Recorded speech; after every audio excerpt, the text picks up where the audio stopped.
안녕하세요. 렛츠고 피아의 피아짱입니다. 이번 시간에는 접근 통제에 대해서 배워보도록 하겠습니다.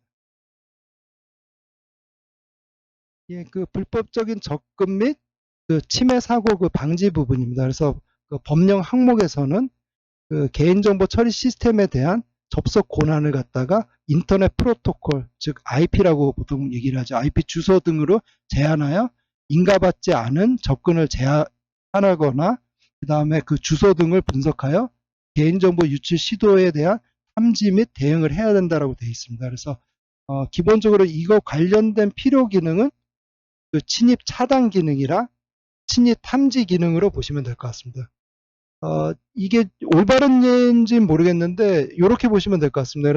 그래서 뭐 어떤 호텔을 들어가는데 예약자에 한해서만 그 호텔을 들어갈 수 있다라고 하면 그 입구에서 이제 예약자 명단을 확인하겠죠. 즉 홍길동이라는 사람을 예약하기 때문에 들어갈 수 있는데 예를 들어서 박두산이라고 하는 사람은 예약을 안 했기 때문에 이 사람을 앞에서 뭐 차단이 된다. 이렇게 보시면 될 것 같습니다. 그래서 어떤 그 인가된 IP는 들어올 수 있는데 인가되지 않은 IP는 뭐 차단이 된다. 이렇게 보시면 될 것 같고요. 두 번째 그 침입 탐지는 어떤 의미냐면은 호텔을 안을 들어왔는데 그냥 단지 머물고 그냥 정상적인 활동을 하고 그 다음에 호텔을 나가야 되는데 그 안에서 들어가지 말아야 될 곳을 들어간다든가 뭔가 염탐을 한다든가 스파이 활동을 한다든가 이러면 안 되잖아요. 그래서 그런 사람들을 색출해내는 거. 요게 침입 탐지 기능으로 보시면 될 것 같습니다. 그래서 요 두 가지 기능이 굉장히 중요한 기능으로 좀 보시면 될 것 같고요. 그래서 그런 것들은 기본적으로 별도의 시스템을 써도 상관이 없고, 그 다음에 그 오퍼레이팅 시스템이라 고 OS에서 어떤 내장된 기능을 사용해도 되고, 그 다음에 또한 그 공개 소프트웨어를 사용해도 된다라고 되어 있습니다. 단지 공개 소프트웨어를 사용하는 경우에는 관련된 보안 정책이라든가 이런 부분들을 정기적으로 업데이트 되는지를 좀 점검을 해야 된다라고 보시면 될 것 같고요. 그래서 기본적으로 오른쪽에 보시면은 IDS, 그 다음에 방화벽, 그 다음에 IPS 요 세 가지가 가장 중요하게 나오는 어떤 개념인데 중간에 방화벽은 앞에서 말씀드린 것처럼 그 호텔에 그냥 그 정문에 있는 그 게이트웨이로 보시면 될 것 같습니다. 그래서 거기서 그 뭔가 관리자가 하나 서 있어 가지고 그 인가된 사람만 들어올 수 있게 그냥 앞에서 딱 막아버린다. 라고 하는 그 트래픽 차단이나 어떤 필터링의 역할을 한다라고 보시면 될 것 같고요. 그 윗부분에 있는 그 IDS는 그 침입 탐지 시스템으로 보시면 될 것 같습니다. 그래서 그 호텔 내부로 들어왔을 때 호텔 내부에서 뭐 딴짓하는 사람이 있다 그러면 저 사람 딴짓하네까지만 모니터링 해준다고 보시면 될 것 같습니다. 그래서 딴짓한다라는 것까지만 알고 실제로 그 사람을 색출해서 내보낸다든가 이런 행위는 안 하는 거죠. 그래서 그런 것까지 그 모니터링까지 하는 거를 IDS라고 보시면 될 것 같고요.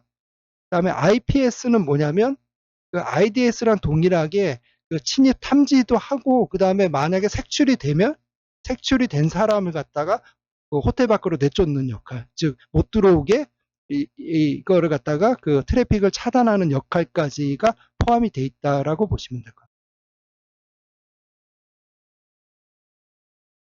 예, 다음은 그 안전한 인증 수단 부분입니다. 그래서 이전 시간에 저희가 인증 수단이 그 나와 있는 게 이제 세 군데에서 나와 있다라고 말씀드렸고 그 중에 이제 두 번째 부분으로 보시면 될 것 같습니다.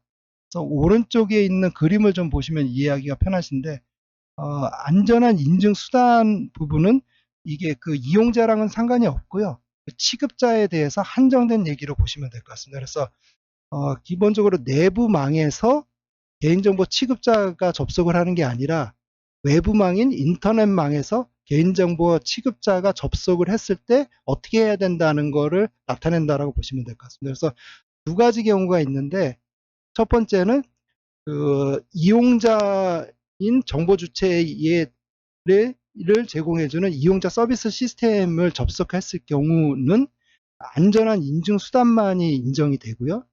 두 번째는 이용자 외 정보 주체를 갖고 있는 시스템이 있다라고 하면 이때는 안전한 인증 수단 또는 가상 사설망이라고 하죠. 이제 보통 VPN이라고 얘기하죠. 그 VPN으로도 인정이 된다라고 보시면 될 것 같아요. 그랬을 때 여기서 그 안전한 인증 수단이라는 거는 뭐냐면 그 법에서는 이제 세 가지를 예시를 들고 있는데 그 우리가 보통 얘기하는 인증서 있지 않습니까? 그래서 그 인증서가 인정이 되고요.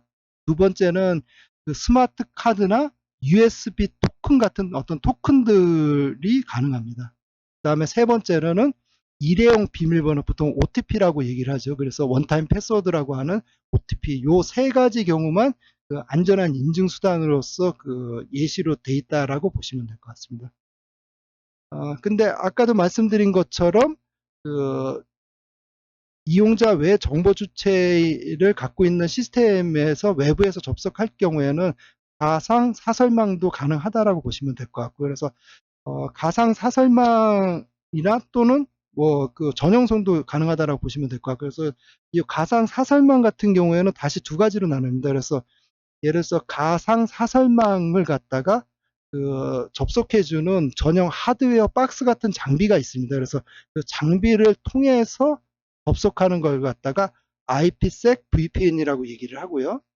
두 번째는 그게 아니라 내 컴퓨터에다가 그 가상 사설망 소프트웨어를 설치를 하고 그 소프트웨어 기반으로 접속하는 거, 이거를 갖다가 SSL VPN으로 보시면 될 것 같습니다. 그래서 그런 방법들에 의해서 가능하다라고 보시면 될 것 같습니다.